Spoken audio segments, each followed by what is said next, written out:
Hi, I'm Jenny, and this is the Broadway Impact Offices. We are an organization of the theater community and its fans, organized for marriage equality. So here we are. Here are the guys. Oh, hey. Welcome to Broadway Impact. We're just reading some Supreme Court rulings, checking the justices' work. And here is our map of 8. So 8 the play is a play that we produce about the Prop 8 trial in California and the constitutional right to marriage. And these are all the places that we've done it and where it's upcoming. So we've done it in all 50 states, 7 countries, in 3 languages. The red are upcoming and blue are completed. So these are all the places that we've done it and where it's going. Husband is definitive. It's something that everyone understands. There's no subtlety to it. It is absolute and comes with an understanding that your relationship is not temporal. It's not new. It's not something that could fade easily. We would love to have a family, but the timeline for us has always been marriage first because it solidifies the relationship. Then we gain access to that language that is global, where it won't affect our children in the future.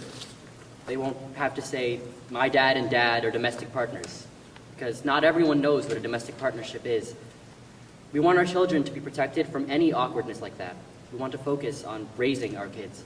8 is a journey of 4 people, 2 couples, 2 men and 2 women who love each other and have decided to stand up in front of their country and in front of our law and say it is not just. And they have the courage to go to the courtroom and say, these are our lawyers and this is what we're fighting for. The plaintiffs are in the same position as Mildred Jeter and Richard Loving, who in 1967 had no interest in diluting the institution of marriage. They only wanted to marry the person they loved, the person of their choice, who happened to be a person of a different race. That night of the election, when Barack Obama was elected, Prop 8 passed as well. And it was the most exciting and devastating night at the same time, because we thought if that could happen in California, it could happen anywhere. People are becoming more understanding and tolerant. The polls tell us that. That isn't any secret. But that does not justify a judge in a court to say, I really need the polls to be just a few points higher. I need someone to go out and take the temperature of the American public before I can break this barrier and break down this discrimination. Because if they change it here in the next election in California, we still have Utah. We still have Missouri. We still have Montana. This case is going to be in a court.